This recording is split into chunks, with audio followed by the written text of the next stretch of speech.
ஏன அன்பாரன் தமிழ் சகோதர சகோதரிகளே வணக்கம்.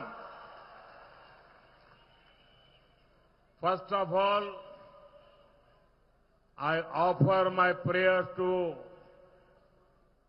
Konai Amman and Bhagwan Murugan of Marudmalai.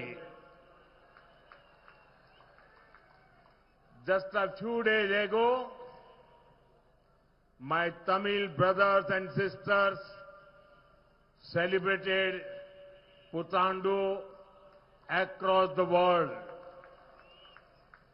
I take this opportunity to wish all of you good health, happiness and prosperity. மேடையிலே வீற்றிருக்கின்ற அனைத்து தலைவர்களே, என் அன்பார்ந்த தமிழ் சகோதர சகோதரிகளே வணக்கம். கோனி அம்மனுக்கும் மருதமலை முருகப்பெருமானுக்கும் முதற்கண் நான் என் பிரார்த்தனைகளை காணிக்கையாக்குகின்றேன். சில நாட்களுக்கு முன்புதான் உலகெங்கிலும் இருக்கும் என் தமிழ் சகோதர சகோதரிகள் புத்தாண்டு தினத்தை கொண்டாடினார்கள். இந்த வாய்ப்பினை பயன்படுத்தி நான் உங்கள் அனைவரின் உடல்நலம், சந்தோஷம், நல்வளம் ஆகியவற்றிற்காக என் நல்வாழ்த்துக்களை தெரிவிக்கின்றேன். A new year brings new hope and new energy. In this time of new beginnings, a new chapter is being written in the politics of Tamil Nadu. Tamil people are giving one clear message. NDA is in, DMK is out. புத்தாண்டு என்பது புதிய நம்பிக்கை, புதிய சக்தியை கொண்டு வருவது. புதிய தொடக்கம் எனும் இந்த வேளையிலே தமிழ்நாட்டின் அரசியலில் ஒரு புதிய அத்தியாயம் எழுதப்பட்டுக் கொண்டிருக்கின்றது.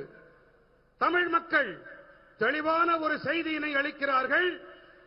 என்டிஏவின் வெற்றி, திமுகவின் வெளியேற்றம்.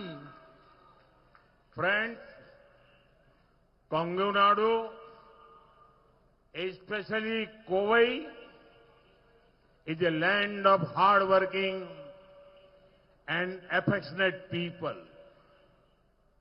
You have always stood firmly with the politics of development with BJP, NDA. और इसलिए मैं जब भी यहां आता हूं, मुझे एक अपनेपन का भाव महसूस होता है. கொங்கு நாட்டு மக்களே, குறிப்பாக கோவை கடும் உழைப்பாளிகளுக்கும் பாசமிகு மக்களுக்கும் சொந்தமான பூமி. வளர்ச்சி அரசியலுக்கு பக்கபலமாக பிஜேபி தேசிய ஜனநாயக கூட்டணிக்கு உற்ற தோழனாக நீங்கள் எப்போதுமே உறுதியாக இருந்து வந்திருக்கிறீர்கள். ஆகையால்தான் நான் இங்கே எப்போது வந்தாலும் நான் உங்களில் ஒருவனாக உணர்கின்றேன். आज अपनों के बीच मैं अपनी पीड़ा और अपना गुस्सा व्यक्त करना चाहता हूं. In 2023, we passed the Nari Shakti Vandan Abhiyan, Adhiniyam. And on the 16th of this month, we took a historic step to move towards implementing women's reservation in Parliament and legislative assemblies. மக்களே, இன்று நம்மவர்களிடையே நான் என்னுடைய வருத்தத்தையும் என்னுடைய ஆதங்கத்தையும் முன்வைக்க விரும்புகின்றேன். 2023ஆம் ஆண்டிலே நாம் பெண்கள் இடஒதுக்கீட்டு சட்டத்தை நிறைவேற்றினோம். இந்த மாதம் 16ஆம் தேதியன்று நாடாளுமன்றத்திலும் சட்டப்பேரவைகளிலும் பெண்கள் இடஒதுக்கீட்டை அமல் செய்யும் வரலாற்று பூர்வமான அடியெடுப்பை படியினை நாம் எடுத்து வைத்தோம். मैंने पर्सनली सारी पॉलिटिकल पार्टी से इसे सपोर्ट करने की अपील की थी. I told them very clearly that they may take the credit. I have no objection. I only wanted sisters from ordinary families to be able to come to Parliament and Vidhan Sabha in greater numbers. தனிப்பட்ட முறையிலே கூட நான் எல்லா அரசியல் கட்சிகளிடமும் ஆதரவு கோரினேன். எல்லா பாராட்டையும் நீங்களே எடுத்துக்கங்க, எனக்கு எந்த ஆட்சேபனையும் இல்லை என்று தெளிவாக கூறினேன். ஆனா எனக்கு வேணுங்கிறதெல்லாம் ஒண்ணே ஒண்ணுதான், சாதாரண குடும்பங்களைச் சேர்ந்த என்னுடைய சகோதரிகள் நாடாளுமன்றத்துக்கும் சட்ட பேரவைகளுக்கும் அதிக எண்ணிக்கையிலே வர வேண்டும் என்பது மட்டுமே என்னுடைய ஆசை. But unfortunately, this noble effort was derailed. DMK, Congress and their allies made it a target of hatred and petty politics. ஆனால் துரதிர்ஷ்டவசமாக இந்த உயர்வான முயற்சி தோல்வி அடைந்தது. திமுகவும் காங்கிரசும் அவர்களுடைய கூட்டாளிகளும் வெறுப்பரசியல், கீழ்த்தரமான அரசியலுக்கு அதை இரையாக்கினார்கள். If this bill had been passed, many Tamil women from ordinary families would become MPs and MLAs. Basis the 2011 census, Tamil Nadu was going to get so many more seats, but clearly DMK did not want to this happen. Anyhow, the DMK's actions are now very, very clearly exposed. இந்த மசோதா மட்டும் சட்டமாகி இருந்தால் சாதாரண குடும்பங்களைச் சேர்ந்த பல பெண்கள் எம்பிக்களாகவும் எம்எல்ஏக்களாகவும் ஆகியிருப்பார்கள். 2011ஆம் ஆண்டு மக்கட்தொகை கணக்கெடுப்பின்படி தமிழ்நாட்டிற்கு அதிக இருக்கைகள் கிடைப்பதாக இருந்தது. ஆனால் தெளிவாக இதை திமுக விரும்பவில்லை. இப்போது திமுகவின் செயல்கள் தெளிவாக அம்பலமாகிவிட்டன, குட்டு வெளிப்பட்டு விட்டது. By wearing black clothes, DMK cannot cover up their wrong intentions. I want to tell the DMK that people know your black deeds. You cannot escape your black deeds any longer. Janata DMK के काले कारनामे अच्छी तरह से जान चुकी है. झूठ फैलाने से डीएमके के काले कारनामे छिपने वाले नहीं है. கருப்பு உடைகள் அணிந்து திமுக தங்களுடைய தீய எண்ணங்களுக்கு திரை போட்டு விட முடியாது என்று திமுகவுக்கு நான் கூறிக்கொள்ள விரும்புகின்றேன்.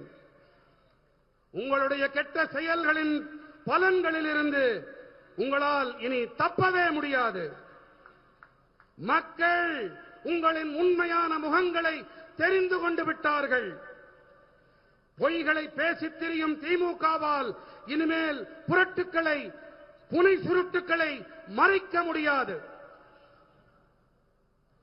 और मैं तमिलनाडु की जनता को एश्योर करता हूं, I assure you all that this is nothing the end of our fight. This is just the beginning.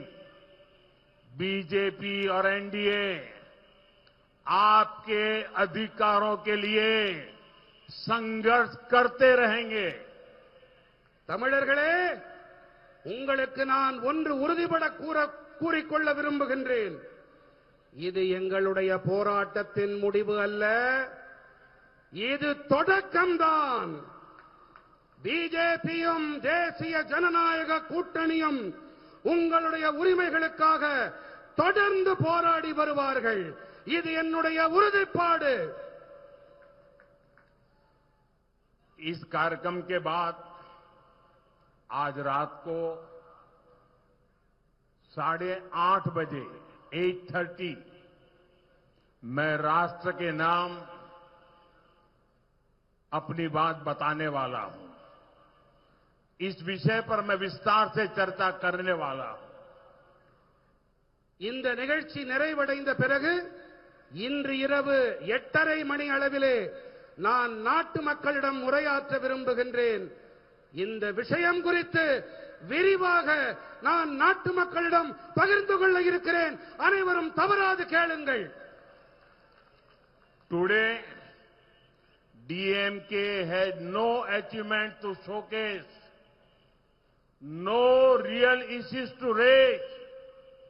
That is why they resorted to spreading false fears about a reduction in Tamil Nadu seats. DMK had said earlier that current proportional representation must be maintained, और हमने इसी का प्रस्ताव भी दिया था। लेकिन अब इन लोगों ने यू टर्न कर लिया। இன்று பெருமையாக சொல்லிக்கொள்ள திமுகவிடம் எந்த சாதனைகளும் கிடையாது. குற்றம் சொல்ல உண்மையான எந்த பிரச்சனைகளும் இல்லை.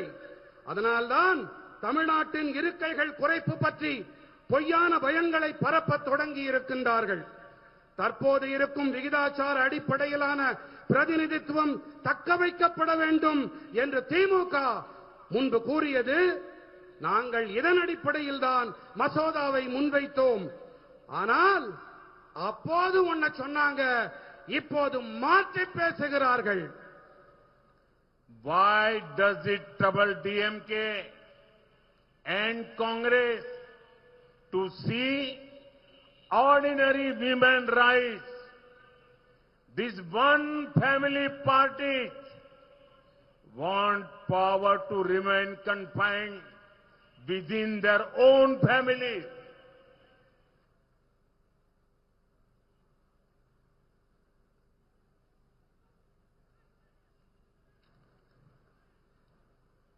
சாதாரண பெண்கள் உயர்வடைந்தால் ஏன் திமுகவிற்கும் காங்கிரசிற்கும் எரிகிறது? ஏன் தெரியுமா? ஏனென்றால் இந்த ஒற்றை குடும்ப கட்சிகள் அதிகாரம் தங்கள் குடும்பங்களுக்கு உள்ளேயே இருக்க வேண்டும் என்று ஆசைப்படுகின்றார்கள். आज तमिलनाडु में महिलाएं और यहां तक कि छोटी बच्चियां भी क्रिमिनल से सुरक्षित नहीं है। DMK harms women in Tamil Nadu by enabling violence and crime. They do not stand with women in parliament either. लेकिन अब डीएमके की इस नारी विरोधी सोच को जवाब जरूर मिलेगा। இந்த தமிழ்நாட்டிலே பெண்களாகட்டும், ஏன் சின்ன குழந்தைகளாகட்டும் குற்றவாளிகளால் பாதுகாப்பில்லாமல் இருக்கின்றார்கள். வன்முறை மற்றும் குற்றங்களுக்கு ஆதரவாக இருப்பதன் மூலம் பெண்களுக்கு தீங்கிழைக்கின்றது திமுக. இது மட்டுமா, நாடாளுமன்றத்திலும் கூட இவர்கள் பெண்களுக்கு ஆதரவாக இருப்பதில்லை.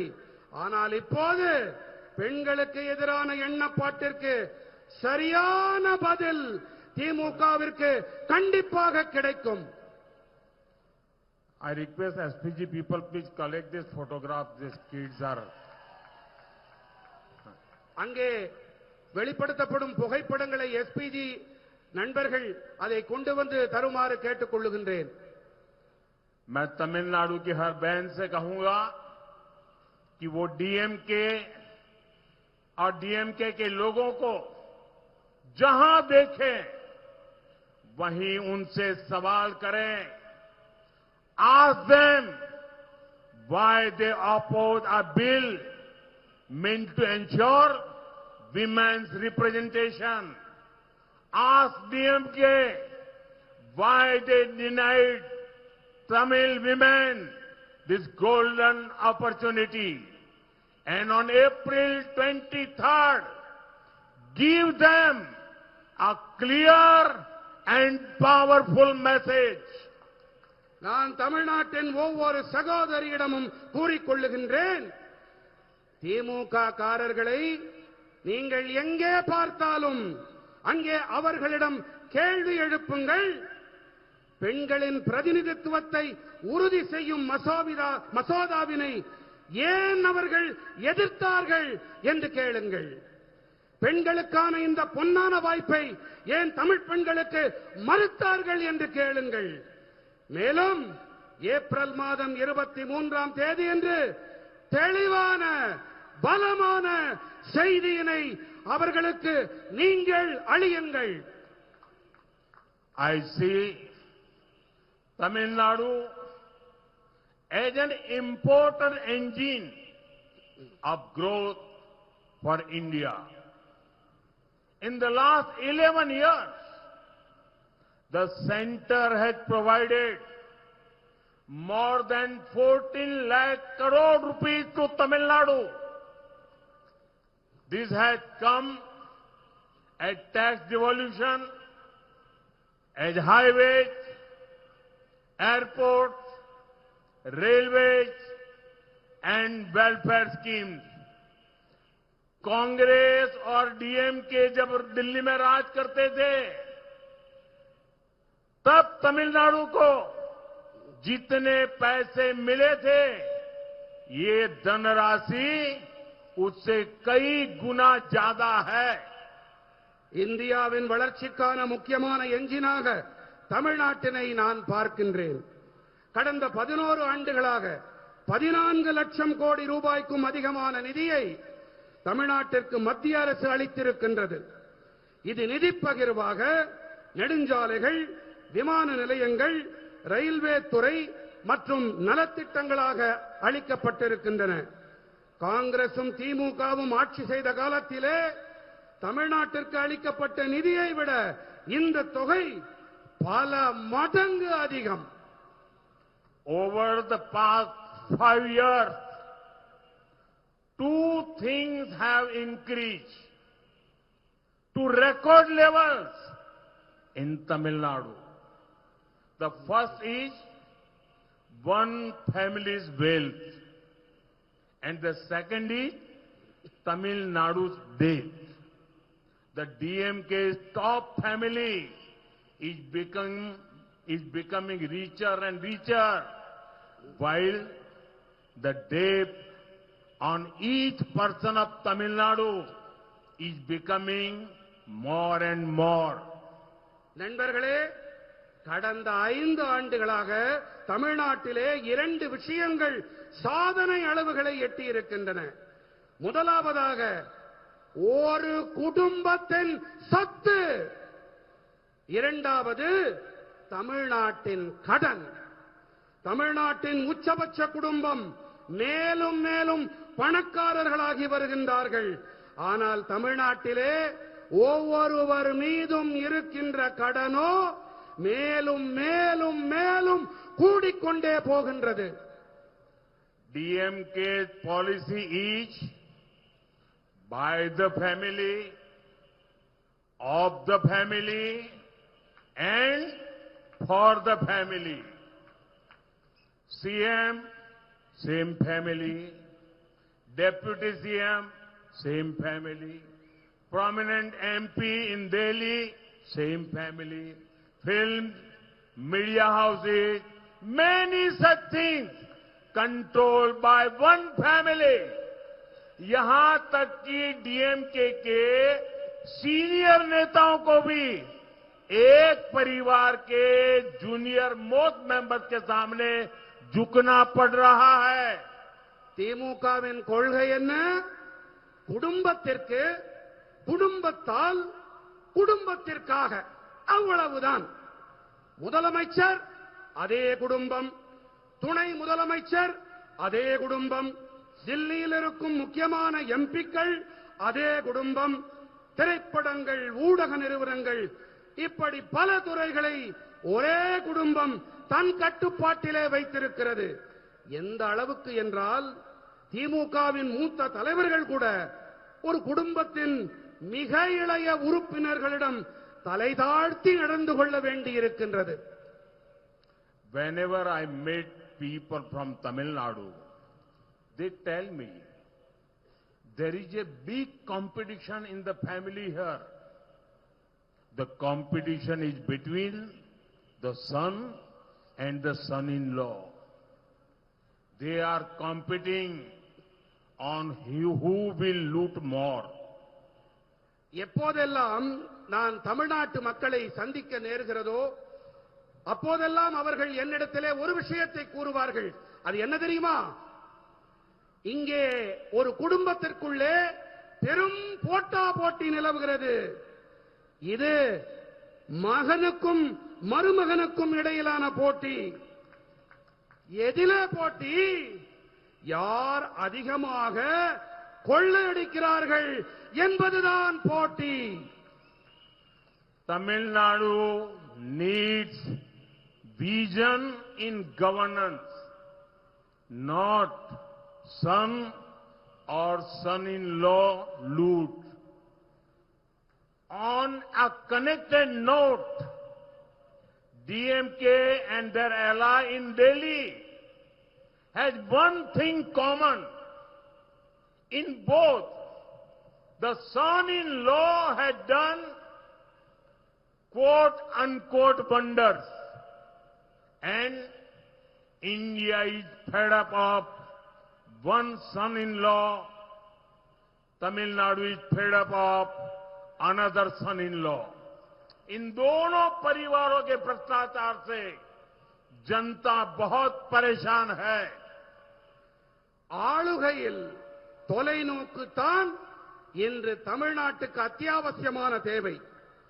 மகன் மருமகன் அடிக்கும் கொள்ளை அல்ல.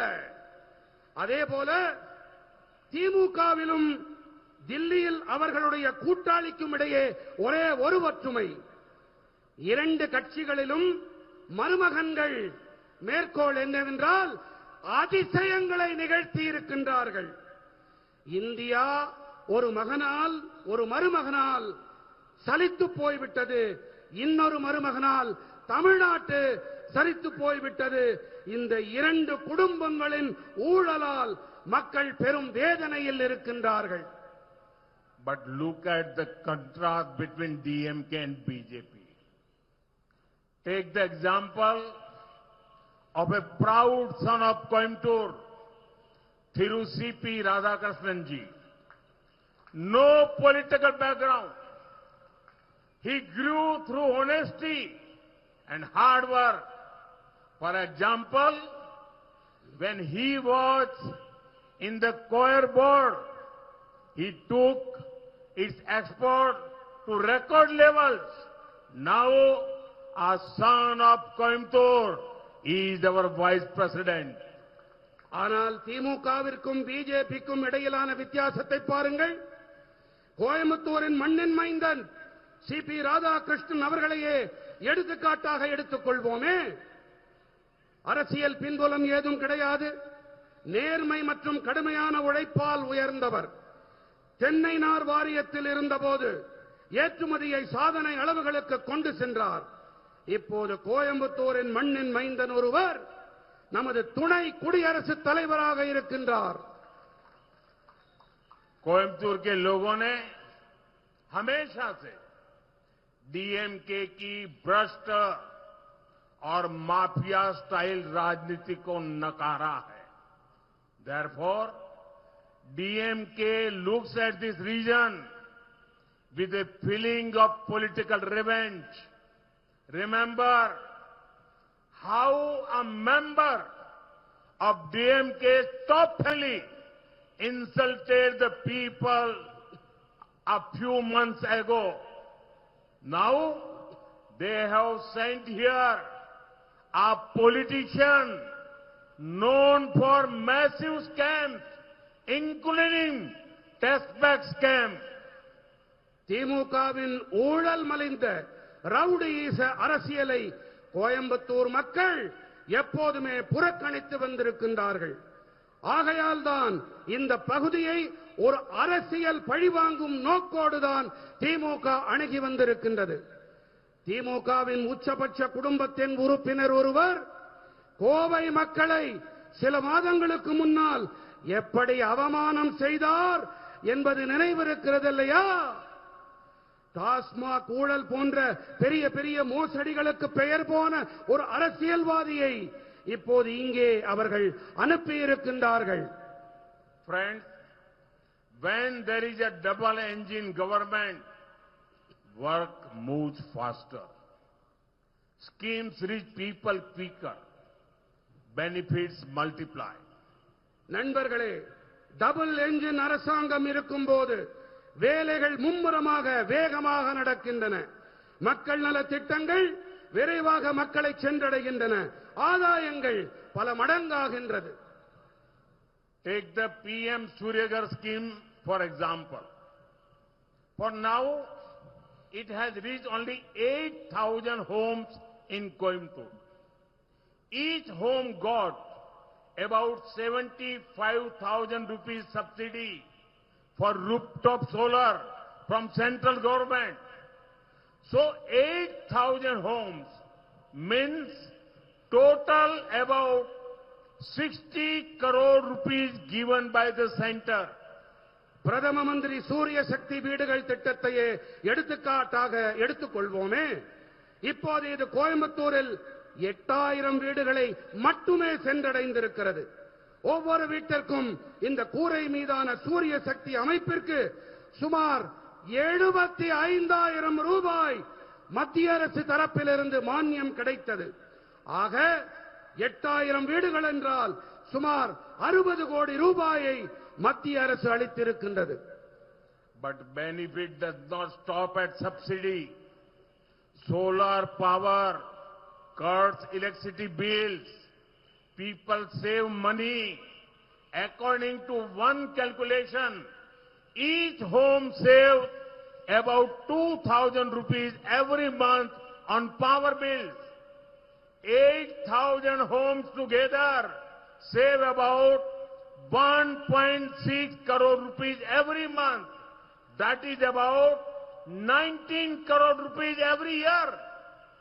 ஆனால் ஆதாயம் மானியத்தோடு மட்டும் நின்று போவதில்லை. சூரிய சக்தி மின்சாரத்தால் மின் கட்டணம் குறைகிறது. மக்களால் பணத்தை சேமிக்க முடிகிறது.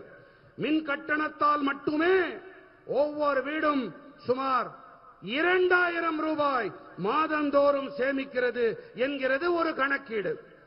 8,000 வீடுகள் ஒட்டுமொத்தமாக சுமார் 1.6 கோடி ரூபாயை ஒவ்வொரு மாதமும் சேமிக்கின்றார்கள். அப்படி என்றால் ஒவ்வொரு ஆண்டும் 19 கோடி ரூபாய் சேமிப்பு. With an active state government, if the scheme reaches 1 lakh homes, imagine the impact. The business for local solar vendors goes up. Subsidy from center to people of Coimbatore would be around 800 crore rupees. Every year, people saving on electricity would be around 250 crore rupees. सोचिए, बिजली बिलों में लगभग 250 करोड़ रुपए से भी ज्यादा की बचत. சுறுசுறுப்பாக செயல்படும் ஒரு மாநில அரசு இருந்தால் இந்த திட்டம் 1 லட்சம் வீடுகளை சென்றடைந்தால் அது ஏற்படுத்தக்கூடிய தாக்கத்தை கற்பனை செய்து பாருங்கள். சூரிய சக்தி பொருட்களை தயாரிக்கும் உள்ளூர் வியாபாரியின் வியாபாரம் அதிகரிக்கிறது. கோயம்புத்தூர் மக்களுக்கு மத்திய அரசிடமிருந்து கிடைக்கும் மானியம் சுமார் 800 கோடி ரூபாய் ஆகும். ஒவ்வொரு ஆண்டும் மக்கள் மின்சாரத்தால் சேமிக்கும் தொகை மட்டும் சுமார் 250 கோடி ரூபாயாக இருக்கும். This reduces the burden on the government to give power subsidies. Government saves money and can fund other welfare schemes. Further, rooftop solar reduces pressure on the power grid. This means Coimbator's industries get more electricity at lower cost. It means more investment, more jobs, more prosperity. மின்சாரத்துக்கான மானியங்கள் வழங்கல் என்ற சுமை அரசுக்கு குறையும். அரசாங்கம் பணத்தை மிச்சப்படுத்தி அந்த நிதி மற்ற நலத்திட்டங்களுக்கு செலவு செய்ய உதவியாக இருக்கும். மேலும் கூரை மீதான சூரிய சக்தி அமைப்பு, மின் தொகுப்பு அதன் மீதான நெருக்கடியை குறைக்கும். இதன் காரணமாக குறைவான கட்டணத்தில் கோயம்புத்தூரின் தொழிற்சாலைகளுக்கு அதிக மின்சாரம் கிடைக்கும். இதன் விளைவாக அதிக முதலீடு, அதிக வேலை வாய்ப்பு, அதிக செல்வ செழிப்பு. यह नागरिकों को शक्तिशाली बनाने का, पीपल को एम्पावर करने का उत्तम प्रयास है. You are getting power and you are getting empowered. உங்களுக்கு நல்ல மின்சாரம் கிடைக்கின்றது, அதே போல உங்களுக்கு அதிகாரம் பகிர்ந்தளிக்கவும் செய்யப்படுகின்றது. Similarly, Center is running many important welfare schemes of this kind. Crores of bank accounts, homes, water connections, gas connections, and Mudra loans have made a real impact. In the past decade, we have lifted 25 crore people out of poverty. That is larger than the population of many countries. அதே போல இவை போன்ற பல முக்கியமான நலத்திட்டங்களை மத்திய அரசு செயல்படுத்தி வருகின்றது. கோடிக்கணக்கான வங்கிக் கணக்குகள், வீடுகள், குடிநீர் இணைப்புகள், எரிவாயு இணைப்புகள், முத்ரா கடன்கள் இவையெல்லாம் நல்லதொரு தாக்கத்தை ஏற்படுத்தி இருக்கின்றன. கடந்த 10 ஆண்டிலே நாம் 25 கோடி மக்களை ஏழ்மையிலிருந்து மீட்டெடுத்திருக்கிறோம். இது பல நாடுகளின் மக்கட்தொகையை விட அதிகமானது. These 25 crore people are aspirational. They spend on goods and services. Who make these goods? Small industries in places like Coimbatore. Who sells them? Local businesses and shop runs by the middle class. Who work there? Youth from the middle class. இந்த 25 கோடி மக்கள் முன்னேற துடிக்கும் ஆர்வம் உடையவர்கள்.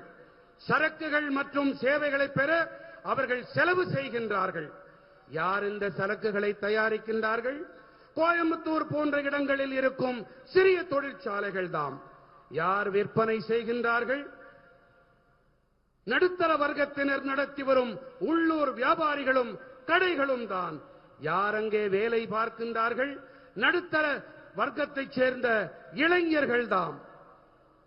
So, when central schemes are implemented without delay, both poor and middle class benefit. Growth reaches everyone. This is why Tamil Nadu needs a double engine NDA government. ஆக மத்திய அரசின் நலத்திட்டங்கள் தாமதமில்லாமல் அமல் செய்யப்படும் போது ஏழை மற்றும் நடுத்தர வகுப்பினர் பலன் அடைகின்றார்கள். வளர்ச்சி அனைவரையும் சென்றடைகின்றது. இதனால்தான் தமிழ்நாட்டிற்கு டபுள் என்ஜின் தேசிய ஜனநாயக கூட்டணி அரசாங்கம் மிக மிக தேவை. Friends, we care about your savings. Before 2014, an income of 12 lakh rupees meant paying up to 2 lakh rupees in tax. Today, on 12 lakh rupees, the tax is zero. That is direct saving in the hands of the middle class. We added another layer of relief by reducing GST rates. So, people pay less when they buy goods and services. सोचिए middle class को इससे कितना फायदा होगा. நண்பர்களே, உங்கள் சேமிப்பு குறித்து நாங்கள் அக்கறை எடுத்துக் கொள்ளுகின்றோம். 2014ஆம் ஆண்டிற்கு முன்பு 12 லட்சம் ரூபாய் வருமானத்திற்கு 2 லட்சம் வருமான வரி கட்ட வேண்டியிருந்தது. இன்று 12 லட்சம் ரூபாய் வரை வரியே கிடையாது. இது மத்திய தட்டு மக்களின் கைகளிலே நேரடியான சேமிப்பு. ஜிஎஸ்டி வரி விகிதங்களை குறைத்து அடுத்த கட்ட நிவாரணத்தை நாங்கள் அளித்திருக்கின்றோம். அந்த வகையிலே சரக்குகளையும் சேவைகளையும் மக்கள் வாங்கும்போது மக்கள் குறைவாக செலவு செய்கின்றார்கள். நடுத்தர மக்களுக்கு எத்தனை ஆதாயம் பாருங்கள். Now, families can save more for education, health and housing. They can invest more and earn more from it. They can also spend more on goods and services. கல்வி, ஆரோக்கியம், வீட்டு வசதி ஆகியவை தொடர்பாக குடும்பங்கள் இனி அதிகமாக சேமிக்க முடியும். அதிக முதலீடு செய்து அதிலிருந்து அதிக வருமானம் ஈட்டிக் கொள்ள முடியும். அதேபோல சரக்குகள் சேவைகள் தொடர்பாக அதிகம் செலவும் செய்ய முடியும். When demand increases, it boosts production in factories. It supports small businesses and local markets. So tax saving drive growth across the entire economy. Bharat के एमएसएमई सेक्टर को फायदा होगा, अर्थव्यवस्था मजबूत होगी और इसका बहुत बड़ा फायदा तमिलनाडु को होगा. தேவை அதிகரிக்கும் போது தொழிற்சாலைகளில் உற்பத்தி ஊக்கப்படுகிறது. இது சிறிய வியாபாரங்கள் மற்றும் உள்ளூர் சந்தைகளுக்கு ஆதரவாக இருக்கிறது. அந்த வகையிலே சேமிப்பு காரணமாக ஒட்டுமொத்த பொருளாதாரம் முழுக்கவும் அதன் வளர்ச்சி ஊக்குவிக்கப்படுகிறது. இந்தியாவிலே சிறு குறு நடுத்தர தொழில்களுக்கு ஆதாயம் ஏற்படும், பொருளாதாரம் வலுப்பெறும். இது தமிழ்நாட்டிற்கு பெரும் ஆதாயத்தை ஈட்டித் தரும். Let us take health as a sector. Here too, you can see how we benefit each family. Under Ayushman Bharat, the poor get free treatment up to 5 lakh rupees every year. This now includes senior citizens above 70 years of all sectors of society. Healthcare for elders is a major concern for the middle class. We have taken care of that. आपके सेहत की, आपके घर में बुजुर्गों के सेहत की, बच्चों के सेहत की चिंता एनडीए सरकार कर रही है. நாட்டில் உடல் நலத்துறையை எடுத்துக் கொள்வோமே, இங்கேயும் கூட ஒவ்வொரு குடும்பத்துக்கும் எப்படி ஆதாயம் ஏற்படுகிறது என்று பார்க்கலாமா? ஆயுஷ்மான் பாரதம் திட்டப்படி ஒவ்வொரு ஆண்டும் 5 லட்சம் ரூபாய் வரை இலவச சிகிச்சை ஏழை மக்களுக்கு அளிக்கப்படுகின்றது. இது இப்போது விரிவாக்கம் செய்யப்பட்டு 70 வயதுக்கு மேற்பட்ட அனைத்து தரப்பு மூத்த குடிமக்களுக்கும் அளிக்கப்படுகின்றது. நடுத்தர தட்டு மக்களுக்கு மூத்தவர்களின் உடல் நல பராமரிப்பு பெரும் கவலை தரும் விஷயம். அதற்கும் நாம் தீர்வளித்திருக்கின்றோம். உங்கள் ஆரோக்கியம், உங்கள் வீட்டு முதியோர் உடல் நலம், குழந்தைகளின் ஆரோக்கியம் ஆகியவற்றின் மீது தேசிய ஜனநாயக கூட்டணி அரசு அக்கறை கொள்ளுகின்றது. At Jan Aushadhi stores, medicines are up to 80% cheaper. Some estimates say that each family saves about 12,000 rupees every year due to this Jan Aushadhi Kendra. Kidney patients need frequent dialysis. Each session can cost thousands. But the Pradhan Mantri National Dialysis Program provides free dialysis for the poor. மக்கள் மருந்தகங்களில் மருந்துகள் 80% விலைமலிவாக இருக்கின்றது. இதன் காரணமாக ஆண்டுதோறும் ஒவ்வொரு குடும்பமும் சுமார் 12,000 ரூபாயை சேமிப்பதாக சில மதிப்பீடுகள் கூறுகின்றன. சிறுநீரக நோயாளிகளுக்கு அடிக்கடி டயாலிசிஸ் செய்ய வேண்டியிருக்கிறது. ஒவ்வொரு முறையும் இதற்கு ஆயிரக்கணக்கான ரூபாய் செலவாகின்றது. ஆனால் பிரதம மந்திரி தேசிய டயாலிசிஸ் திட்டத்தின்படி ஏழைகளுக்கு இலவச dialysis அளிக்கப்படுகின்றது. We also kept the prices of heart stents and knee implants. These several lakhs of rupees for the people. We have also removed GST on health insurance premiums. From free treatments to cheap medicines, from heart stents to kidney dialysis, we have taken steps to take care of the health of the senior citizens and the sick. यानी कम wealth खर्च करना और top quality health support मिलना. அதேபோல இருதய ஸ்டென்ட்கள், மூட்டு உள்வைப்புகள் ஆகியவற்றின் விலைகளுக்கு உச்சவரம்பினை நிர்ணயம் செய்தோம். இதனால் மக்களின் லட்சக்கணக்கான ரூபாய் மிச்சமானது.